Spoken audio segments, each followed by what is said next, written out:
The delivery man could hear the old dog yelping as he approached the old farmhouse. As he got near the porch, he saw the farmer sitting in his rocking chair with a big smile, sipping a glass of sweet tea out of a mason jar. The dog continued to yelp.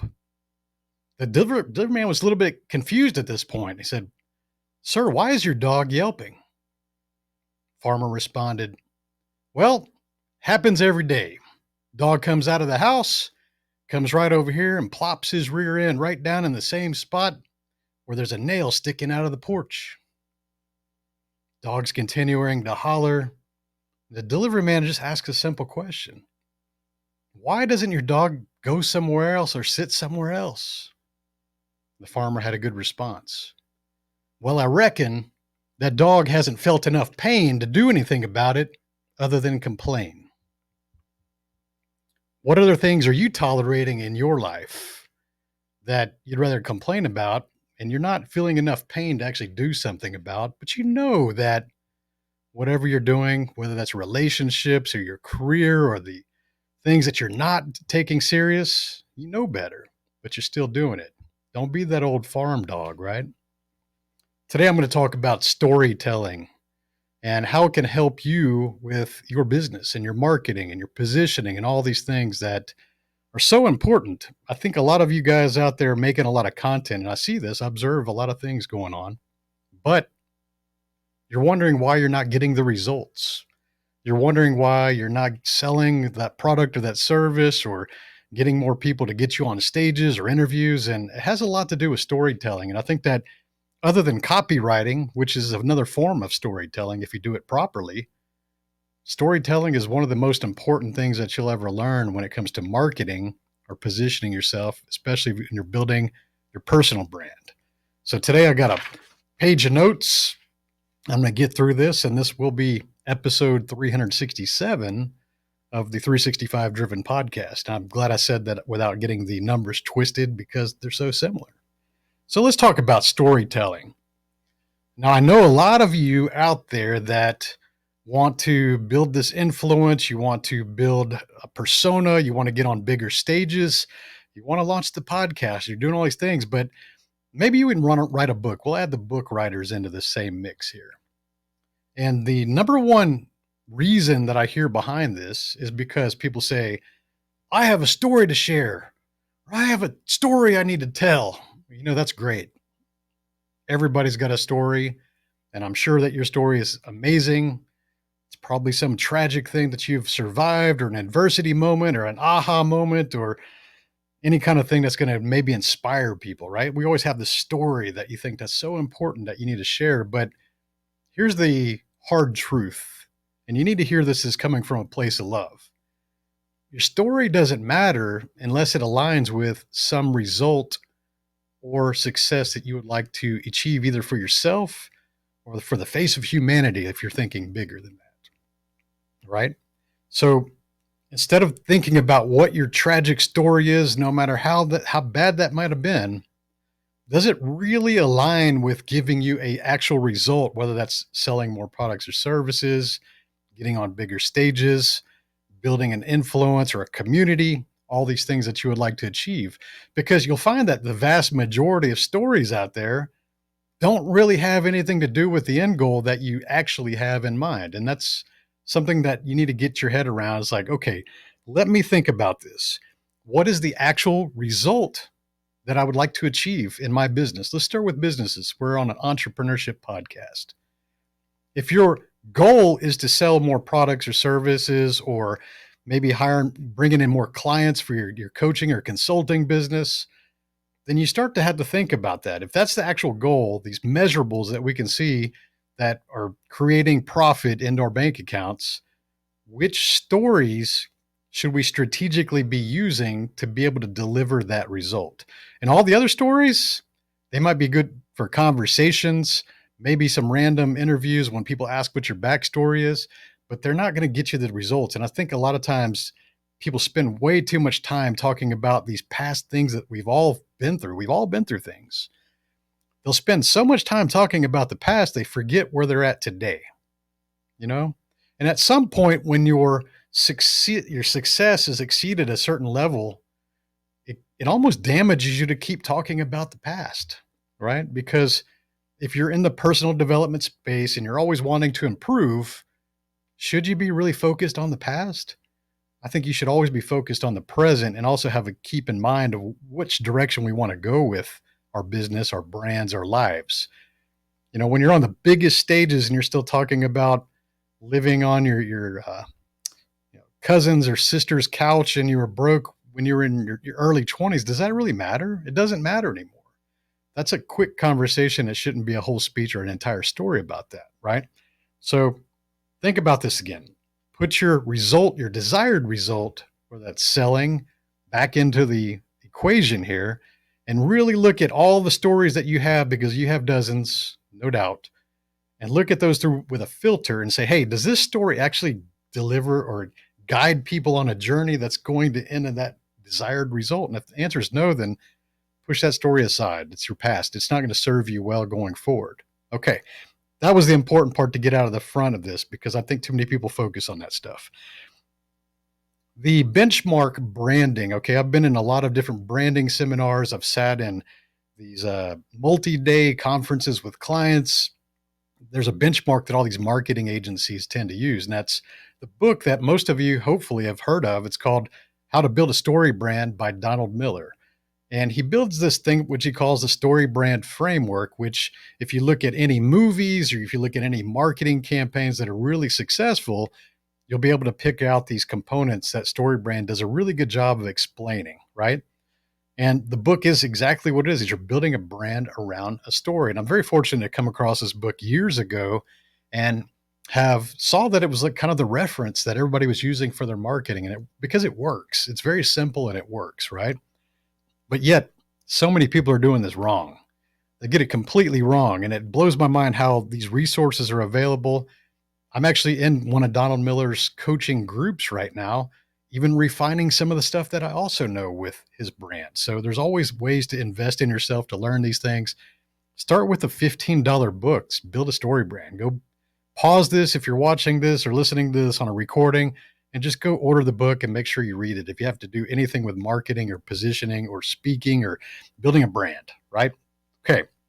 So I'm going to distill down a lot of complex things to something really simple that's going to change the way you position yourself going forward based on a story brand framework. Okay. The concept is very simple because most people do this wrong. Let's talk about the people that do this wrong. It's a much bigger audience of these. If you're a business owner or a speaker, or you're trying to build your personal brand, many of you get this wrong because you position yourself as the hero of your own story. You position yourself as, I'm super awesome, or I've accomplished all these. I get it, guys, because I've done this stuff. I learned these mistakes. So I'm trying to save you that heartbreak, that time, money, all this stuff to get ahead of this, okay? You can't position yourself as a hero all the time when you're trying to sell things. Because think about this, everybody, which includes your potential clients and your potential customers, feels that they're the hero of their own story, don't they? And so when heroes are out there looking at social media, they're looking at your marketing, they're reading your copywriting, they are looking at it through the lens of themselves being the hero of their own journey. And they should. We all are the hero of our own journey. But when you're marketing, you got to be a little bit smarter than that. You got to play chess, not checkers, so to speak. And so we need to be positioning ourselves as the knowledgeable guide, not the hero, the knowledgeable guide. Because if a hero is consuming your content and they come across it, they're going to acknowledge like, hey, you're a hero too. Right on, bro. And they're just going to go on and do their thing because they're not looking to hang out with another hero. They're looking for someone that's going to help them solve the problem, the challenge that they're facing in this moment. So if your message is very clear and your call to actions are very clear and your content kind of shows the trajectory of the things that you help with, they're going to be listening like we all do as heroes for that thing that they need to help with, whether that's marketing or getting more leads or how do I scale this business or how do I exit this business or how do I get better at social media content or how do I become a better public speaker or how do I launch a podcast? These are all individual challenges.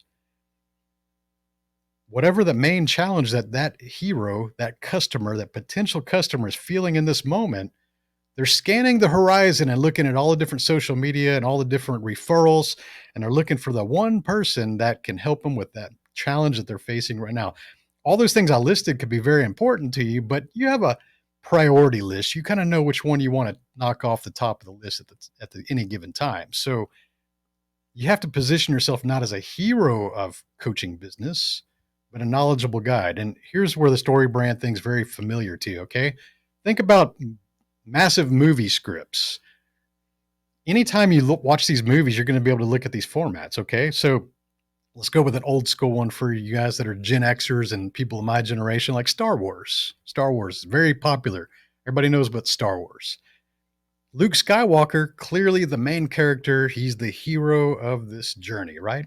So Luke Skywalker has to go find who his dad is Darth Vader, and he's going through all these adversity things, and he kind of has a thing for someone that's kind of related to him, a little bit weird there, but along the way, he has to learn how to become a Jedi. And so what does he do? He comes upon and he finds out who Yoda is.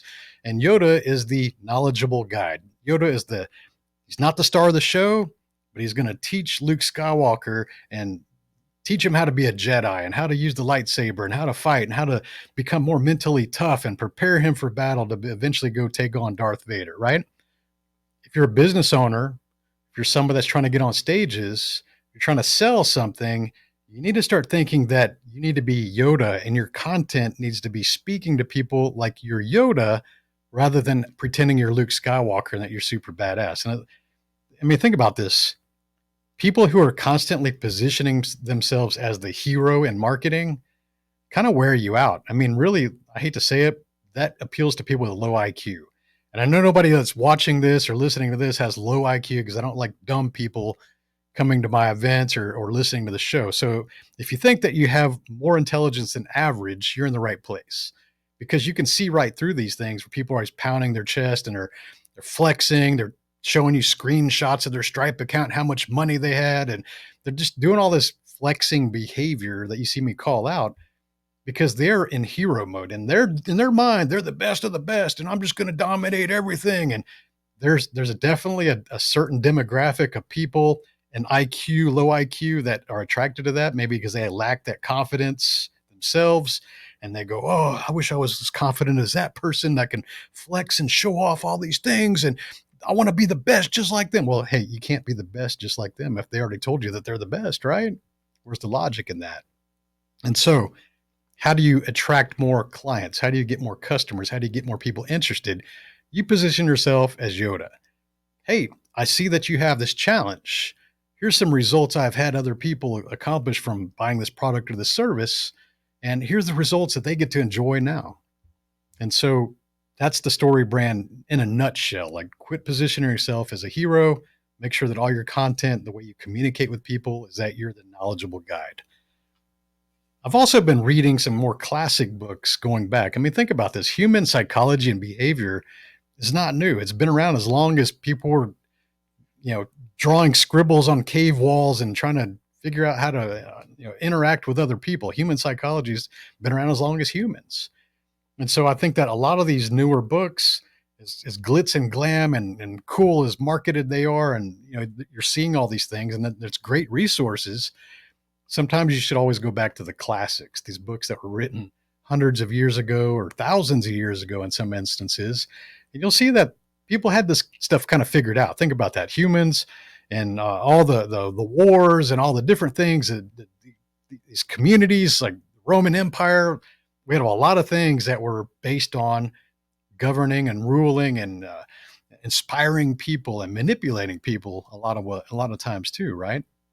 And so one of the older books I've been enjoying is based on the principles of writing tragedies or comedies, which is two different types of stories. Like a tragedy is something that's more realistic. It's more at home. It's pointing out something that usually doesn't work out so well. That's like the classic plays back in the thousands of years ago, right? Or the comedies, which is more about making fun of society and things that we see as comedy today. And this book was written by Aristotle, and it's kind of teaching his mindset and his philosophy on identifying comedies and tragedies and main characters. And I'm only about 3/4 of the way through that book, but here's some things that really stood out as well that kind of go back with the story brand framework and positioning, right?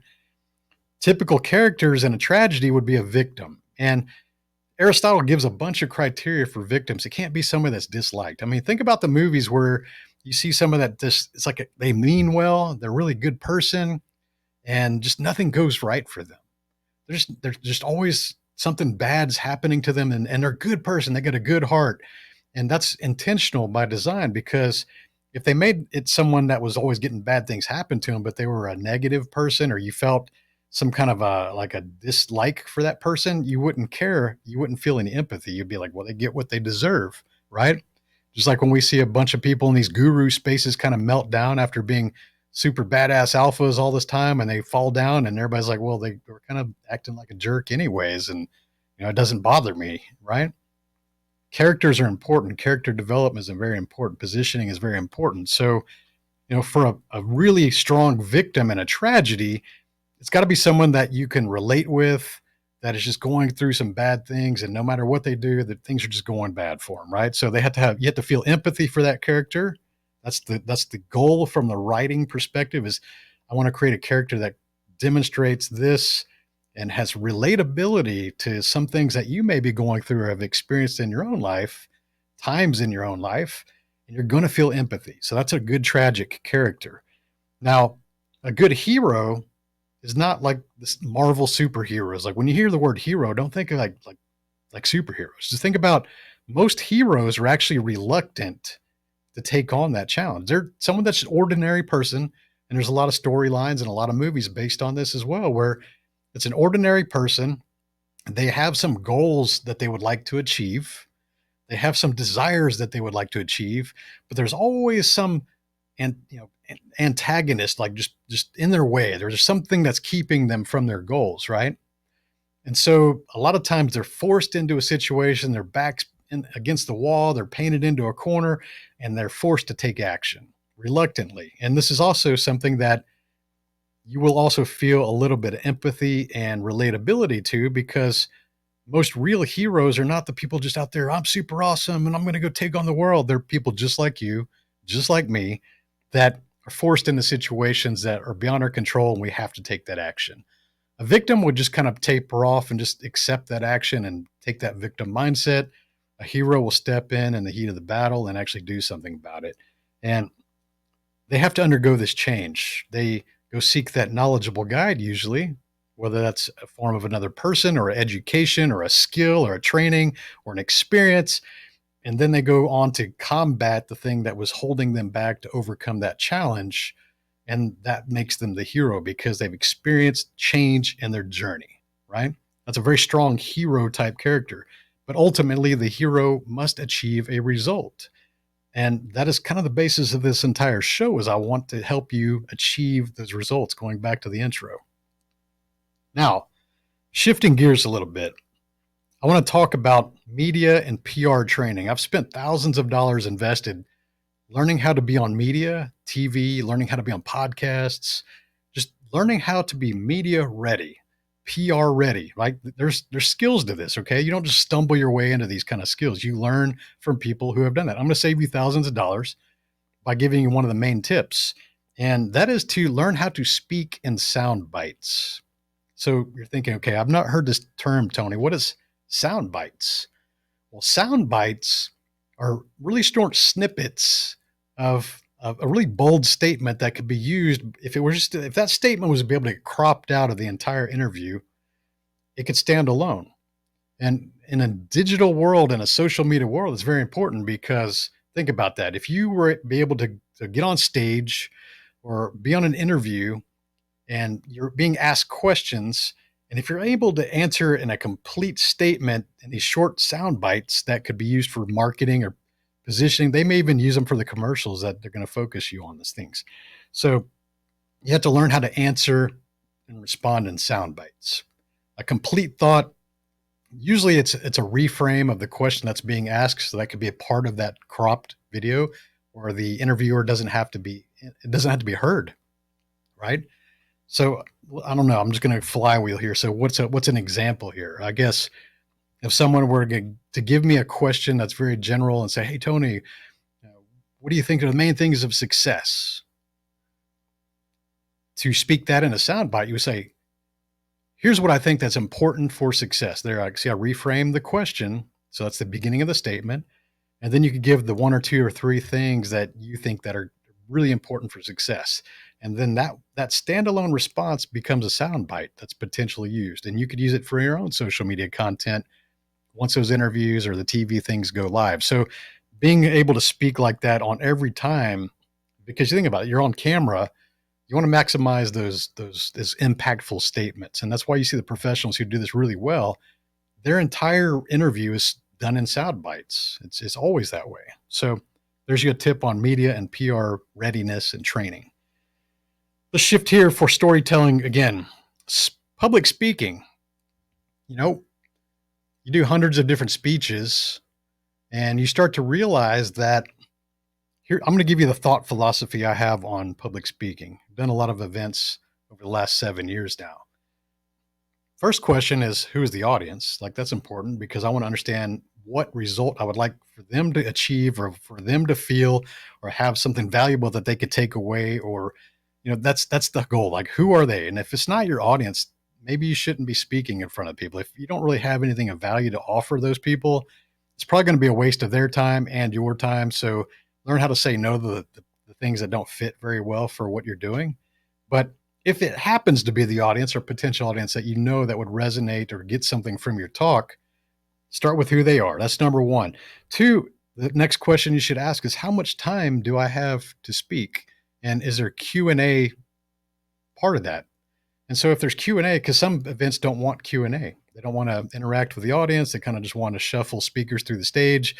So if there's no Q&A, then you'll know you'll use the entire time for your speech and not a minute over. If you go over, people get really angry. They just do. And as an event organizer, I get it. Sometimes the schedules get shifted, and the more speakers you have, the harder it is to recover when everybody keeps going over and you end up a couple hours late into the rental of the venues and things like that. It becomes a mess. So always make sure it's better to go shorter than longer when you're planning your speech. So if you've got a 45-minute slot, you're probably better off planning for a 35-minute speech instead of a 45-minute speech. So that's the next question. What is the length of the duration that I have? And the main reason I ask that question, even for podcast interviews, is this a 20-minute interview, a 30-minute, a 60-minute? Is because when you know the length of the show, you know at what level of detail you can go into the stories as you're responding to these different questions, right? So if I know I have an hour-long show or an hour-long speech, I can give more detail and more thorough stories in my responses. Where if I only had a 20-minute interview, I got to keep things really brief and just kind of keep things moving because there's not a lot of time to elaborate, and you're not going to get a lot of value if they only get to ask you like 2 or 3 questions because you took too long in the responses. Now, don't purposely make these stories longer than they need to be. People will ask that, is what's better, a short story or a long story? The story needs to be as long as it is relevant and it's actually delivering the point and it's creating the emotion. And we'll get into the emotion part in a moment. And so that is important for public speaking. So when you start thinking about this, who is the audience?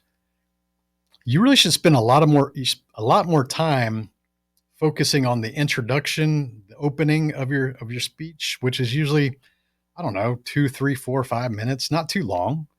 And the close, like what is the call to action or the thing that you want them to feel or achieve or do or take action? You always want some kind of an uplifting call to action at the end. So I always tell speakers, focus more on your intro and your call to action, your outro. And then in between, you start to realize, okay, I've got 15, 20 minutes here.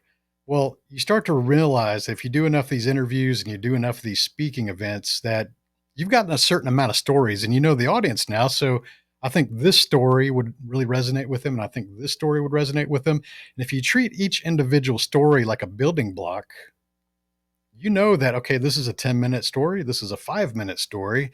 This one is a 5-minute story, but I can extend it to 10 if I add these more details.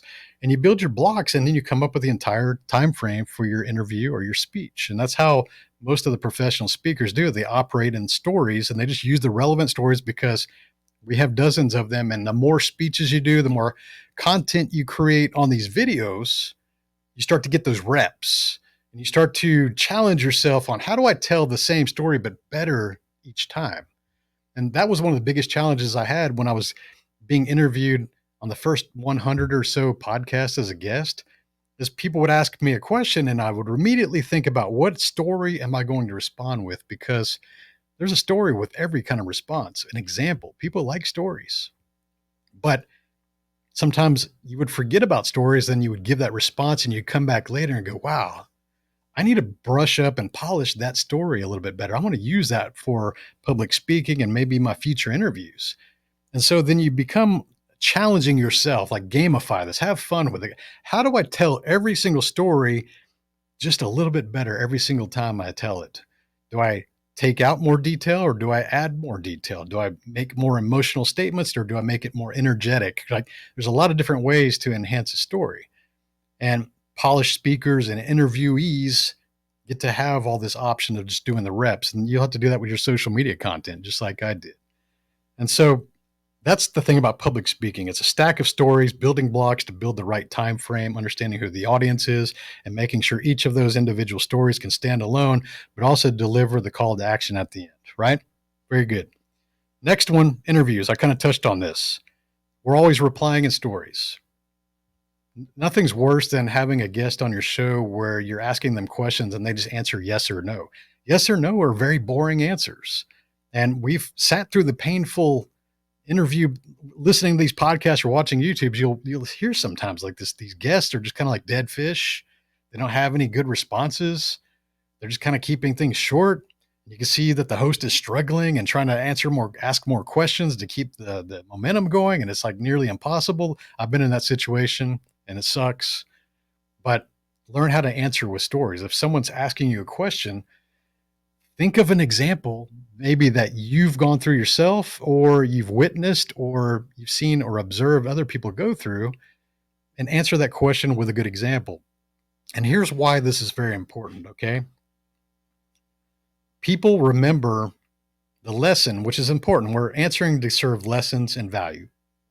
People remember if they feel something, they feel the emotion, which is the only way you get there is a story. Otherwise, they'll hear it.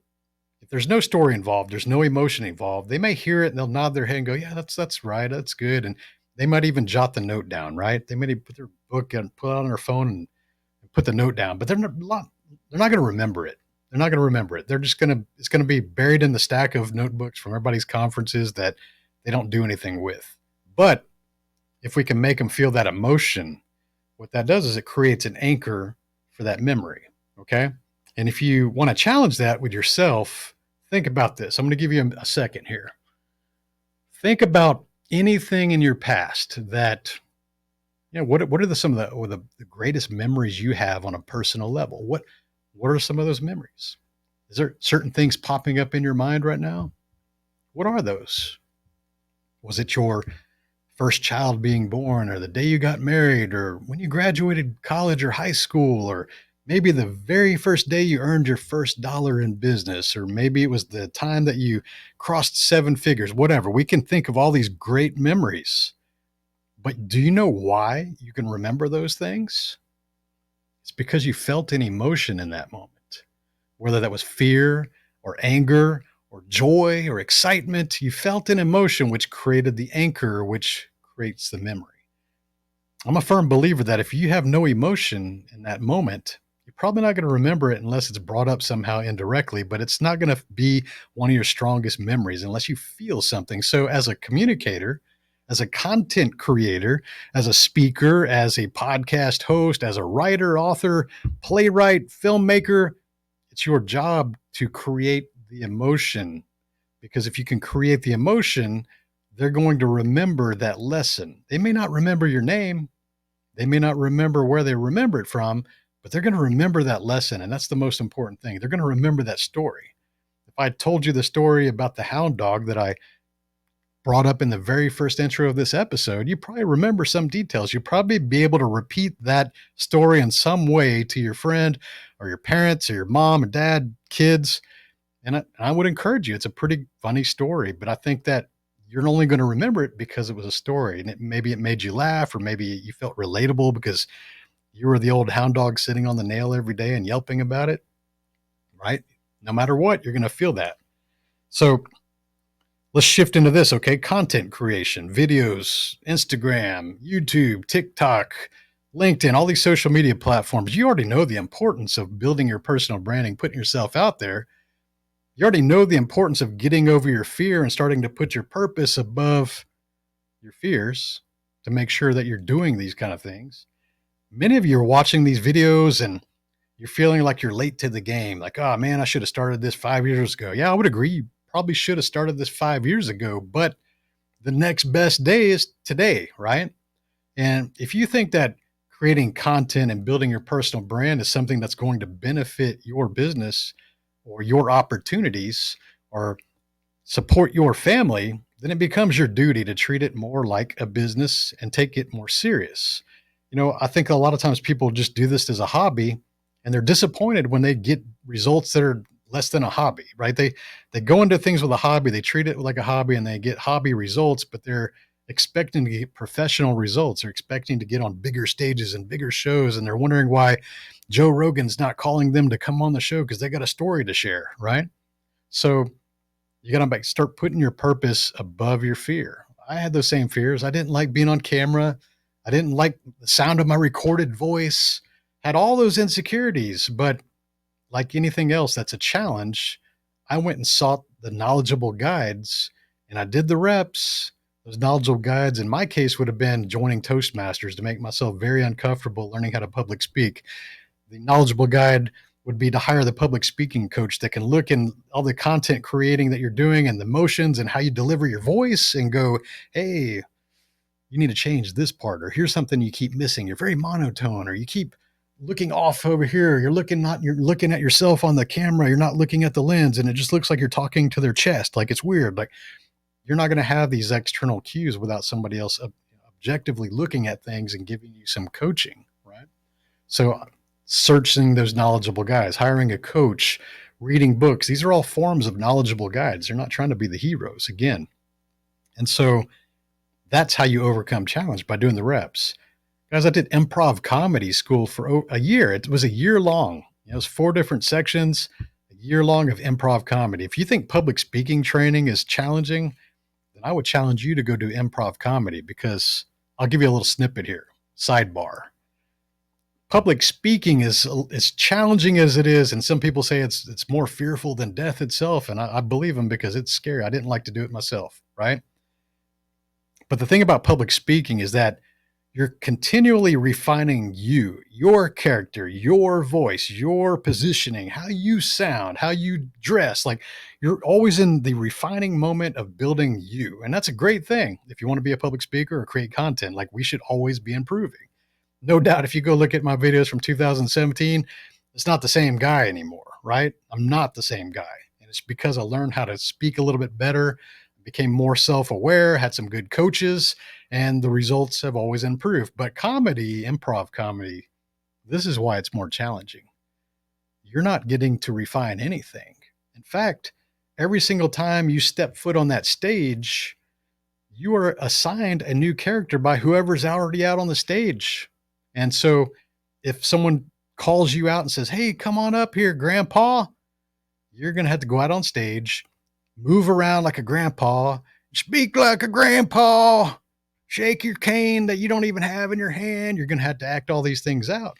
So you don't get to refine any character because the characters change multiple times in one night and in one show. That's the beauty of improv. You're just relating to things. You're acting like you're playing with things that don't exist, and you're having to use voices and mannerisms that are very uncomfortable, and some of them are very like provocative. And so that is actually like public speaking, I would say, is like here, and improv comedy is like much more challenging because it gets you way out of your comfort zone. But I'll tell you what, if you have the courage, because that's the real word, if you have the courage to actually go do that and show up and participate, doing these little videos like this is very easy. Standing on big stages, even with thousands of people, that's very easy compared to doing things that are outside of your comfort zone. And the beauty of all this is that once you start to do things outside of your comfort zone and you challenge yourself and you actually start to see you improve, because you will, every single one of you will improve if you would actually take the actions to do the things and actually show up, then all of this starts to be an extension to your current comfort zone. So the things that I was a fearful of, and I didn't even like to do videos in my truck back in 2017, I felt really awkward. If I saw a single human in the entire parking lot, I would stop recording until I no longer saw another human. And they were rows away and in their own vehicle, but I felt so weird talking to a camera just like I am right now, that it just felt odd. It just felt completely out of my comfort zone. And so reps, hiring the knowledgeable guide, challenging yourself, seeing that improvement, which you will when you participate, and you will, it extends your comfort zone. And when your comfort zone is extended to improv comedy levels, everything else just seems kind of easy. I'm just being honest here. And I never thought I would ever be able to say that, but it's true. Sidebar over. So we talked about stirring emotions. Whenever you're selling a product or service, they need to feel that emotion, like I mentioned, because here's the thing about emotions and logic, right? A lot of us are emotional brained or logic brained, and many of us are both. If you have a high emotional intelligence, that's great. I think that's it's a very important it's a very important skill to have and enhance. And even if you feel like you're low on EQ, which is your emotional quotient, these are things that you can study to gain your awareness of human psychologies and behaviors by reading books and finding knowledgeable guides and working with people that understand human behaviors and marketing and all these things like copywriting, marketing, advertising. They're all studies in psychology and human behaviors and predictability of your actions. And so the better you get at it, the more that you can understand how to get the result. So here's the thing about emotions. Like we talked about how important it was to do that so they could feel something, right? When I'm delivering a speech, I want them to feel the emotion. I want them to take action at the end of this. Logic is secondary. Okay. Logic is a really good way of validating that emotional decision that they came up with. So logic rarely leads you to decisions. It does in some instances. Logic is usually the decision maker when something that you need. If it's something that you need, whether it's like repairing your vehicle or you've got to fix something on the house or you've got to go pay this fine that you've been avoiding or whatever it is, right? Like that's logic. It's like, I guess I got to finally go spend the money and go take care of that. That's a logical purchase. I get that. Most of our purchases, vast majority of them are not logical purchases. They're emotional purchases, something we desire, something that we want. And there's nothing wrong with that. But your emotion is what led you to the decision initially, got to the decision. Then we have logic, whether that's real or false logic, to validate the decision that we're already sitting at. And we'll go, well, maybe I need 5 cars, and because the other 4 might break down at one time. And see, it's logic you're trying to apply to validate your reasoning, but it doesn't have to be sound, but you can still end up with a decision. So think about as logic as like a tiebreaker, and it's a great way to validate emotional decisions. But if you're the type of person that doesn't understand emotions and you're not really good at storytelling and you're just trying to sell everybody on logical stuff, like, oh, here's some, okay, if you're a logical product or a logical service provider, like a plumber, electrician, HVAC, like your AC breaks, they're not worried about the emotion so much. Like, hey, I just want my AC fixed. It's hot in here, right? So think about this. Get better at storytelling. The basis of this show, get better at storytelling. Learn how to appeal to that emotion and get people to the decision first, and then allow them to apply their own logic to validate the decision. So that's the wrap for here. So I think that I covered a lot of topics today, and thank you all for hanging out with me. But I'm going to do a recap real quick so you don't have to go rewind all these things. So, introduction to storytelling. Just because you have a story to share doesn't mean that it's the story worth telling. Make sure that story aligns with the result, the desired outcome that you would like to achieve. And if it doesn't, shove it to the side. I talked about the book, Build a Story Brand by Donald Miller. Everybody here should listen to that or buy it if you're into marketing or positioning. Talked about tragedies and comedies and the characters by Aristotle. Thousands of years ago, these things have been around. I talked about being media and PR ready and learning how to speak in sound bites. I talked about how public speaking is a block of stories with different durations that target the right audience and the correct result for that audience. Talked about interviews, whether that's on podcast or TV, and how to reply with stories instead of just giving bland, dead fish, yes or no questions. Content, learn how to engage with stories. Stories keep people engaged. They want to hear more stories. They want to feel the emotion, learn how to speak in stories rather than just trying to talk about a bunch of stuff in the content. And finally, just stirring the emotions and then allowing them to apply logic to self validate many times the decision they're going to make. So, with that, I hope you enjoyed the content. Loving seeing the feedback. Thank you guys for watching live here on Facebook.